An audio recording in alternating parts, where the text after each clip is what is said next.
একটু আগে হয়ে গিয়েছি প্রচণ্ড পরিমাণে বৃষ্টি। হ্যাঁ, পুরো প্রতিদিনই কিন্তু এখন বৃষ্টি হচ্ছে। আর দেখুন আমার এই যে ডিফেনবেক্সিয়ার টবটা এই যে এখানটাতে ছিল দেখুন, আর এই যে এসে দেখছি এই গামলাটার ওপরে পড়ে গিয়েছে। ভাগ্যিস গামলাটা ছিল এখানে, জলটার ওপরে পড়েছে, নইলে তো ওই টবটা আজ ভেঙে যেত, গাছগুলোরও কী অবস্থা হতো আমি তো জানি না।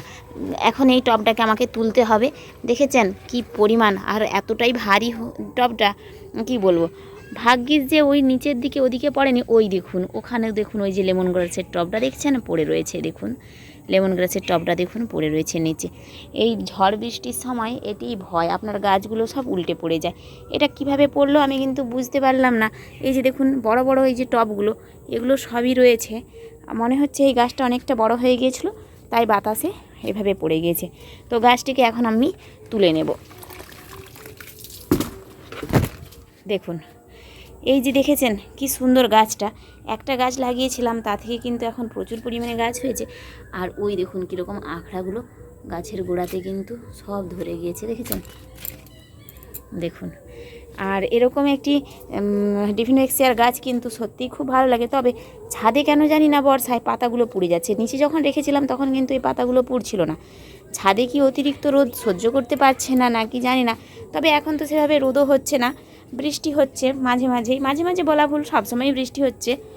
তারপরেও দেখছি কেন এই যে দেখুন পাতাগুলো এভাবে পুড়ে নষ্ট হয়ে যাচ্ছে। যদি আপনাদের কারোর জানা থাকে এ থেকে মুক্তির উপায় অবশ্যই আমাকে বলবেন, নাকি টবটাকে আবারও নিচে নিয়ে যাব, তাহলে হয়তো ভালো থাকবে।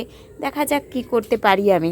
এদিকে কিন্তু এখানে এই যে রাবার প্ল্যান্টের গাছটিও ভালো হচ্ছে, ওই বটটাও তো ভালো হচ্ছে। আর এদিকে দেখুন আবারও এই যে গাছটাতে ধরেছে একটি বেগুন। আর পেঁয়াজ গাছগুলো যে লাগিয়েছিলাম এই দেখুন তাতে হচ্ছে সুন্দর পেঁয়াজ, অর্থাৎ পেঁয়াজ শাকটা হচ্ছে।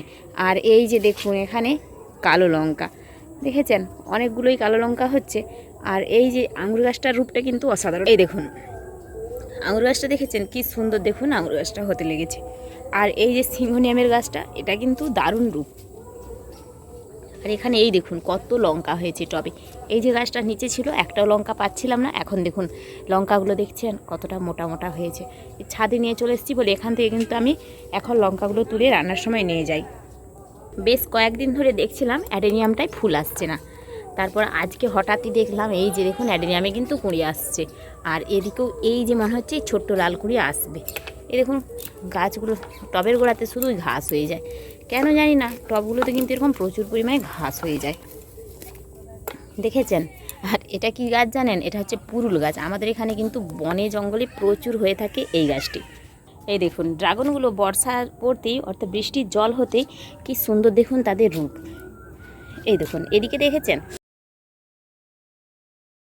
এরা তো পুরো মানে একদম দেখুন কিভাবে উঠছে, দেখুন ছোট ছোট ডাল বসিয়েছি সেখানে হচ্ছে। আর এখানে দেখুন এই যে লঙ্কার গাছটায় কত লঙ্কা হয়েছে দেখুন। আমি এখন এখান থেকে প্রতিদিনই কিন্তু লঙ্কা তুলে নিয়ে গিয়ে আমার রান্নাঘরে কিন্তু আমি রান্নার কাজে লাগাই। দেখুন প্রচুর লঙ্কা হচ্ছে। এই যে ড্রাগনের টবগুলোই আগে প্রচুর সবজির গাছ হয়েছিল, যার জন্য ড্রাগন গাছগুলো নষ্ট হয়ে যাচ্ছিল। সবজির গাছগুলো কেটে দেওয়ার পরে দেখুন গাছগুলো কিন্তু এখন যথেষ্ট পরিমাণে ভালো হচ্ছে। এই যে বড় বড় ডালগুলো এগুলো কিন্তু আবারও কেটে দিতে হবে। হ্যাঁ, এগুলো কেটে আবারও আমি বসিয়ে দেব। আর এই দেখুন গোড়া থেকে দেখছেন এই যে নতুন ডাল বেরোচ্ছে। এই ড্রাগনটাই দেখুন একসঙ্গে কতগুলো ডাল। আর এই দেখুন ডাল যেখানেই বসান ড্রাগনে 1 মাস পর কিন্তু আপনি দেখতে পাবেন আপনার গাছটি কিন্তু সত্যিই সুন্দরভাবে উঠতে শুরু করে। অর্থাৎ আপনি যে এই যে ডালটা আমি বসিয়েছি এই দেখুন দুদিকে দুটো হয়ে ডাল বেরিয়েছে, এই দেখুন প্রত্যেকটি গাছ। তো বন্ধুরা আজকের মতো আমার ভিডিওটি এটুকুই, ছোট্ট একটা ভিডিও দিলাম। আমার ভিডিওটি আপনাদের কেমন লাগে অবশ্যই কমেন্ট করে জানাবেন। আজ আসি, টাটা।